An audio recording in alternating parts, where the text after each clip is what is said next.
कथावाचकों की एक बहुत बड़ी फौज सर अभी देखने को मिल रही है हम लोगों को। बलात्कार का आरोप लगता है और आरोप क्या रहता है, दोष सिद्ध हो जाता है, फिर भी लोग इनके पास जा रहे हैं। दिक्कत लोगों में है, व्यवस्था में है, समाज में है, राजनीति में है, किस में है? ये जो बाबागिरी है, ये ऐसा धंधा है जो बिना पूंजी लगाए दो चार चुटकुले याद कर लो बस और झूठ बोलते रहो। जितना झूठ बोलोगे उतनी वाहवाही होगी। ये कथावाचन थोड़ी है, ये तो ठगी है। धर्म का जो ये धंधा चल रहा है, इसको पॉलिटिकल बैकिंग तो मिलती होगी ना? जब से राज सत्ता का उदय हुआ है जी, और जब से धर्म सत्ता का उदय हुआ है, पूंजीवाद ने, धर्म सत्ता ने और राज सत्ता ने आपस में हाथ मिलाए रखे हैं। ये तीनों एक दूसरे की रक्षा करते हैं। जी। जो मंदिरों में ये जो खा रहे हैं और जो लोगों को ठग रहे हैं और जो एक कथावाचक और जो घूम रहे हैं, इनमें से किसी की हिम्मत नहीं है जो सच बोल दे, क्योंकि ये बहुत स्वार्थी लोग हैं। इन्हें अपने स्वार्थ ज़्यादा प्रिय हैं।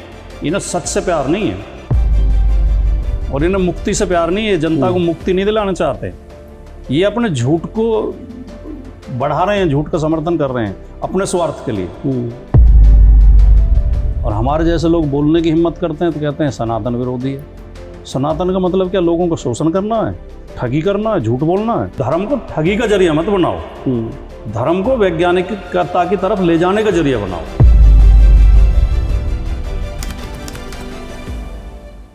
कथावाचकों की एक बहुत बड़ी फौज सर अभी देखने को मिल रही है हम लोगों को। सोशल मीडिया पे भी वायरल कंटेंट आप देखेंगे तो ये जो बाबा लोग हैं, इनसे ज़्यादा किसी का हो नहीं रहा है। न्यूज़ चैनल्स में, पॉडकास्ट में, टीवी स्टूडियोज़ में, हर जगह ये लोग अभी कब्जा जमाए बैठे हुए हैं।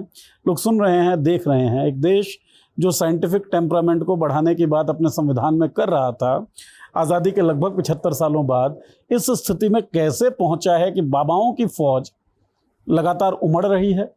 बलात्कार का आरोप लगता है और आरोप क्या रहता है, दोष सिद्ध हो जाता है, फिर भी लोग इनके पास जा रहे हैं।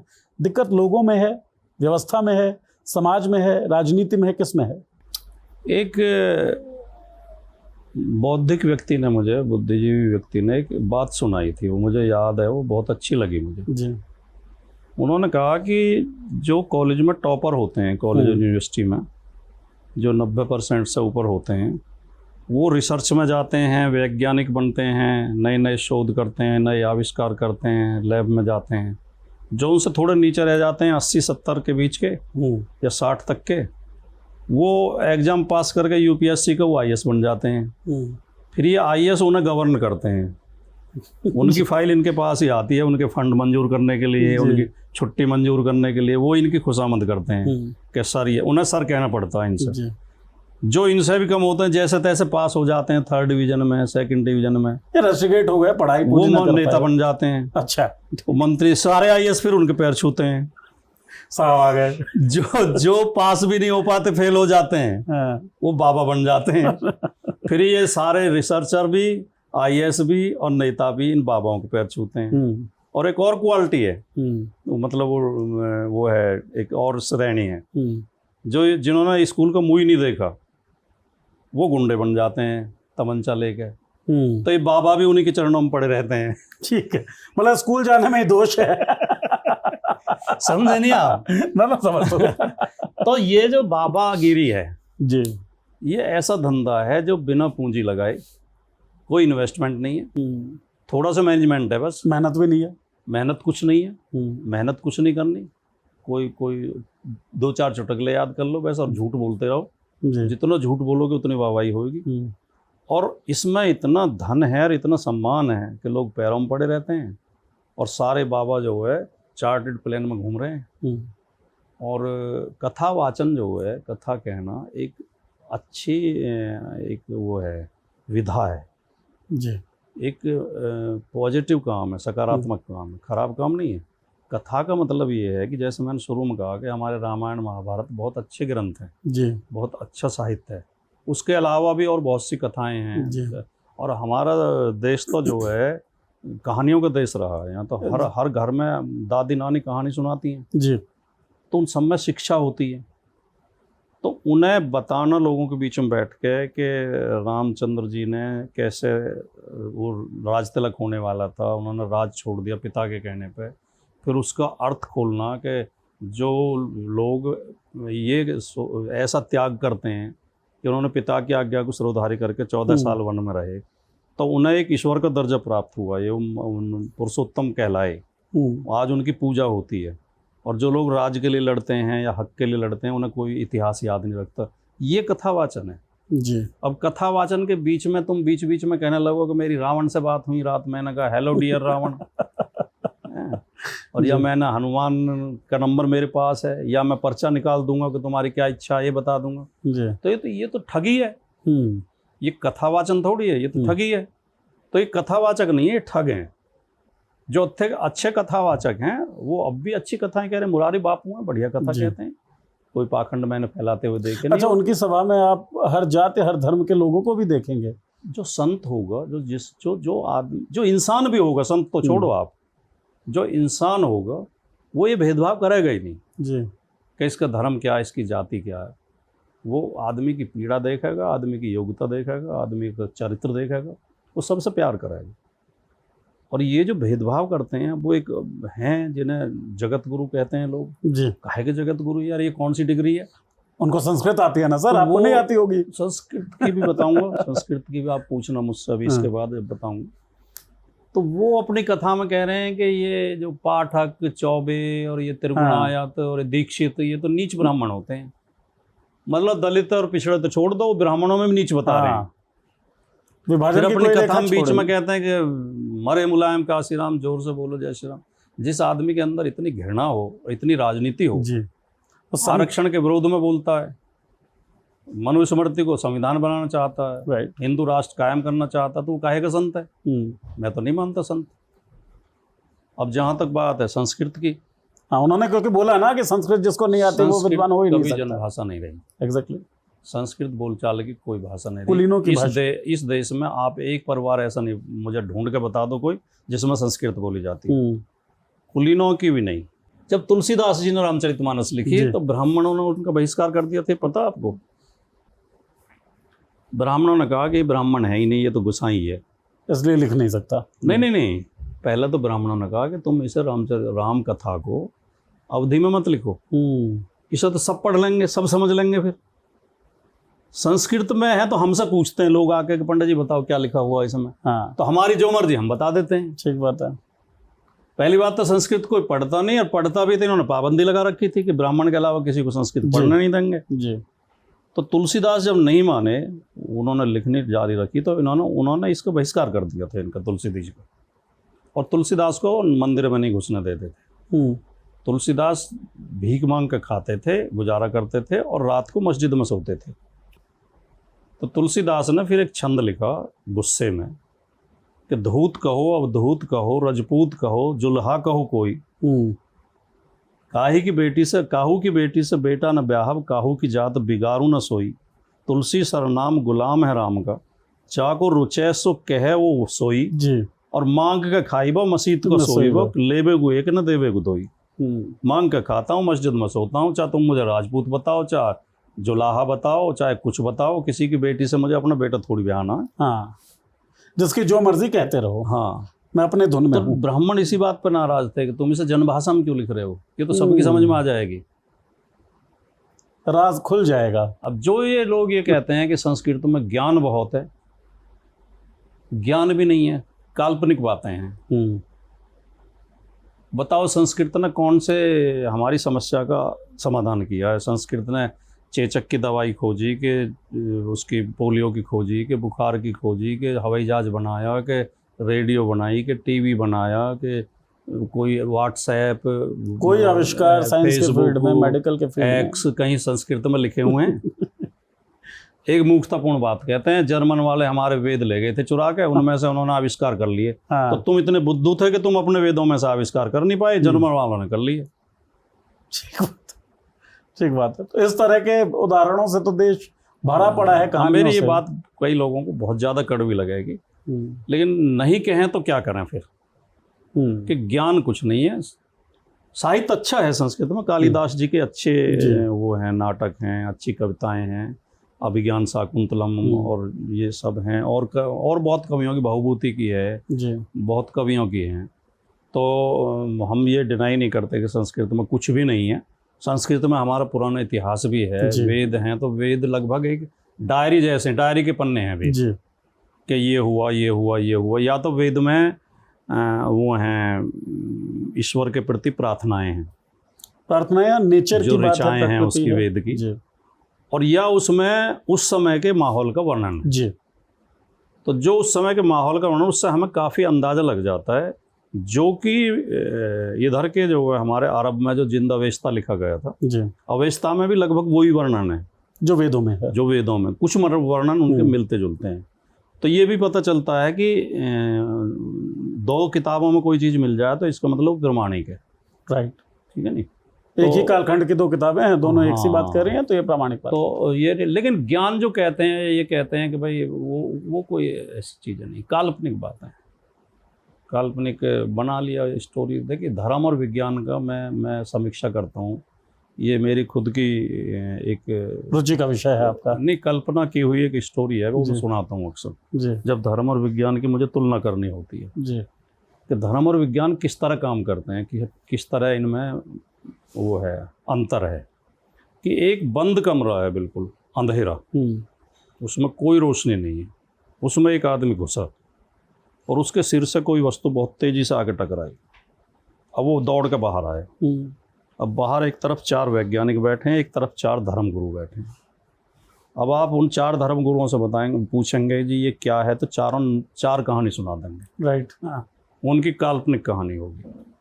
पहले मियाँ बैठे हैं, वो कहेंगे ये शैतान का वो है, साया है, ये शैतान तुम्हारे ऊपर हमला कर रहा, तुम 5 वक्त की नमाज नहीं पढ़ते, तुमने रोजे नहीं रखे, तुम्हारे रोजे छुटे हुए हैं, और तुम्हें ये करना, तुम्हें हज करके आनी पड़ेगी तो इससे छुटकारा मिलेगा। फिर आगे पंडित जी बैठे हैं, पंडित जी कह रहे हैं ये तो तुमसे देवता नाराज हो गए, तुम्हें मुझे 101 रुपये देने पड़ेंगे, मैं यज्ञ करूँगा, यज्ञ करूँगा ठीक हो जाएगा। तो चारों अलग अलग कहानी सुनाएंगे जी। अब वो आदमी वैज्ञानिकों के पास आता है, तो वैज्ञानिक कहेंगे भाई रुको, हम परीक्षण करते हैं फिर बताएंगे। आप अभी नहीं पता, परीक्षण करके फिर बताएंगे। वैज्ञानिक पहले उसमें रोशनी करेंगे जी कमरे में, तो उन्हें एक टुकड़ा पड़ा मिलेगा नीचे सीमेंट का। फिर वो छत का निरीक्षण करेंगे तो छत में कहीं होल मिलेगा उन्हें। फिर उस टुकड़े को तब भी नहीं देंगे रिजल्ट अपना, वो उस टुकड़े को उसमें फिट करके देखेंगे कि हाँ ये यहीं से गिरा है। और हो सके तो वो दोनों मटेरियल को लैब में भी भेजेंगे जांच कराने के लिए कि एक ही मटेरियल है जी। तब चारों वैज्ञानिकों का एक ही निष्कर्ष होगा, वो अलग अलग नहीं होगा। वो कहेंगे कि ये इससे छत से टूट के टुकड़ा गिरा है और ये तुम्हारे सिर में लगा है। ठीक बात है। और इसका अगर हम ये ट्रीटमेंट करें तो आगे से और टुकड़ा नहीं गिरेगा। तो ये धर्म में और विज्ञान में फर्क है। धर्म के नाम पर लोग लोगों को बहकाते हैं, ठगते हैं, उल्लू बनाते हैं। कुछ लोगों के, अच्छा जिन लोगों की रोजी रोटी चलने लगती है वो उस पाखंड को बढ़ाने में लग जाते हैं। जिन लोगों की रोजी रोटी, क्योंकि उन्हें ये पता है कि अगर पाखंड कम हुआ तो हमें भी मेहनत करके खाना पड़ेगा। राइट। अब वो जो आपने सवाल पहले पूछा था धर्म, ये कथावाचकों वाला, कथावाचकों का थोड़े मतलब बिना पूंजी लगाए थोड़ी सी मेहनत में ही धंधा चल जाता है, ढेर कमाई हो रही है, तो रात दिन इसमें लगे रहते हैं कि लोगों में अंधविश्वास कम ना हो जाए। और ये एंकर इसलिए साथ दे रहे हैं कि ये एंकर और सरकार और कथावाचक तीनों एक जगह जुड़े हुए हैं। क्योंकि धंधे, मैं यही पूछने वाला था आपसे कि धर्म का जो ये धंधा चल रहा है इसको पॉलिटिकल बैकिंग तो मिलती होगी ना। देखिए ये जो है एक शब्द आता नहीं क्या, वो ये जो है केवल वर्तमान समय में और हमारे देश में ही नहीं है, ये पूरी दुनिया में हर समय में हमेशा से रहा है। जब से राज सत्ता का उदय हुआ है जी, और जब से धर्म सत्ता का उदय हुआ है, पूंजीवाद ने, धर्म सत्ता ने और राज सत्ता ने आपस में हाथ मिलाए रखे हैं। ये तीनों एक दूसरे की रक्षा करते हैं जी। आम आदमी को शोषण करने के लिए तीनों शोषण करते हैं, एक दूसरे की मदद करते हैं। धर्मगुरु कहेगा कि राजा ईश्वर का अवतार है, राजा की बात सबको माननी चाहिए जी। राजा बदले में उसे मंदिर बनवा कर दे देगा, गाय दान कर देगा, उसको उसे जो उसकी कुछ पेंशन वेंशन बांध देगा महीने की, ठीक है ना जी। तो उसी तरह पूंजीपति उन्हें पैसा देगा कि तुम चलो, चुनाव में पैसा देगा, चंदा देगा, पंडित जी को मंदिर में चंदा देगा।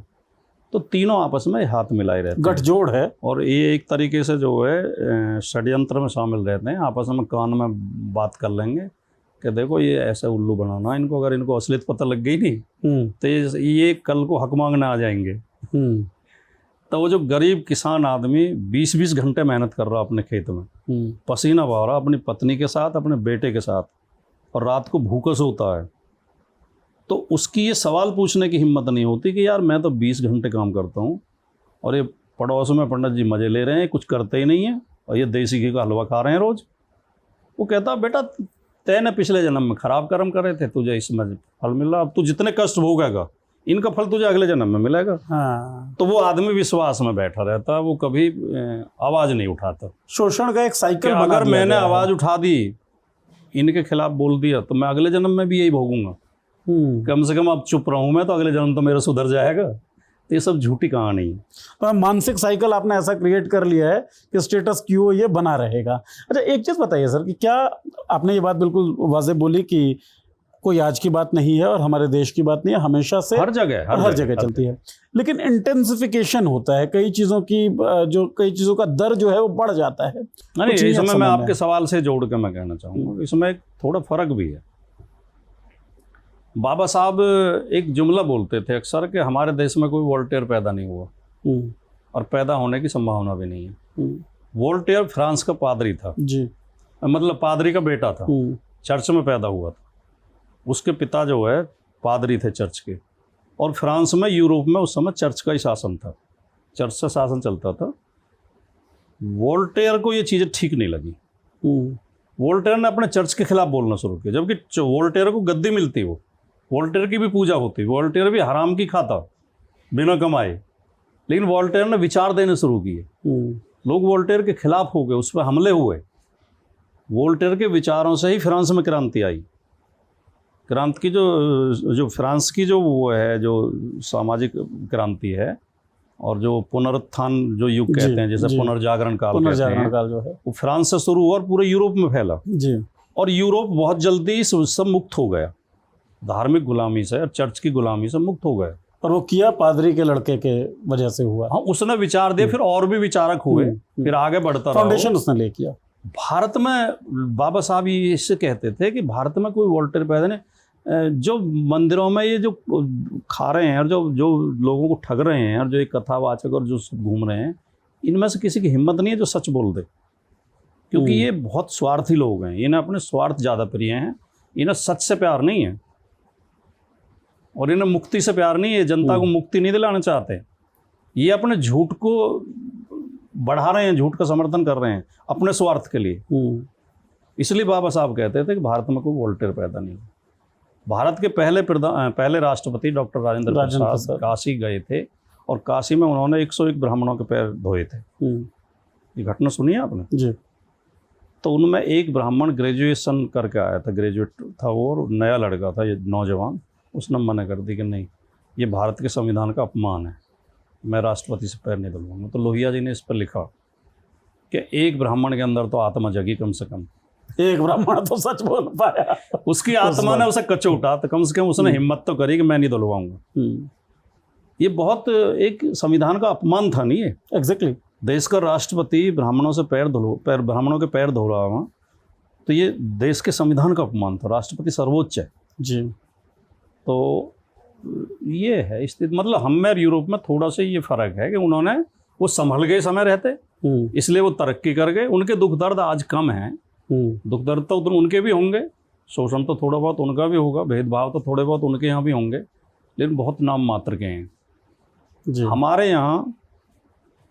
मैंने एक दिन उस पर बोल दिया, मैंने एक यूट्यूब चैनल अपना शुरू किया अभी जल्दी में ही जी। तो मैंने एक दिन बोल दिया वीडियो में कि भारत के हर गांव से 2 लोग रोज़ाना सुबह निकलते हैं, एक बगल में पत्रा दबा के तिलक लगा के निकलता है और एक हाथ में झाड़ू और टोकरी लेकर निकलता है।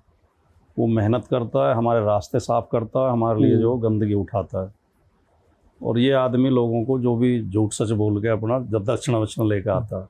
लेकिन हमारी गलती है कि हम उस मेहनत करने वालों को सम्मान नहीं देते, उसे सम्मान देते हैं। मैंने ये भी बोला उसमें कि मुझे आपत्ति नहीं है, वो दोनों का अपना अपना काम है उनका, ना मुझे कोई इनमें से किसी से नफरत है, लेकिन हमारी गलती है कि हम उसे ज़्यादा सम्मान देते हैं। एग्जैक्टली। सम्मान हमें मेहनत करने वालों को देना चाहिए। यूरोप में ये फ़र्क है। यूरोप में आप कई जगह मैनेजरों से ज़्यादा सैलरी सफाई कर्मी की पाएंगे जी।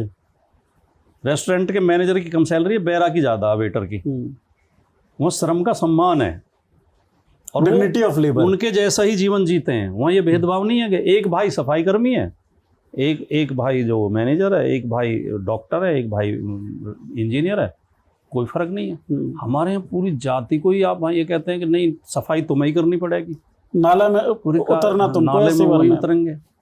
और फिर हम झूठ बोलते हैं कि अब तो जातिवाद रहा नहीं देश में। अब भी जितने सीवर में मरते हैं सारे एक ही जाति के लोग होते हैं, आरक्षित हैं। है जी।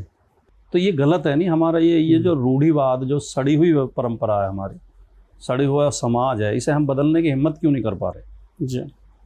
और हमारे जैसे लोग बोलने की हिम्मत करते हैं तो कहते हैं सनातन विरोधी है। सनातन का मतलब क्या? लोगों को शोषण करना है, ठगी करना है, झूठ बोलना है। अरे धर्म को वैज्ञानिक बनाओ। नहीं, धर्म बहुत अच्छी चीज है, धर्म खराब चीज नहीं है, लेकिन साइंटिफिक लेकिन अप्रोच के साथ देखो तो धर्म को ठगी का जरिया मत बनाओ, धर्म को वैज्ञानिकता की तरफ ले जाने का जरिया बनाओ।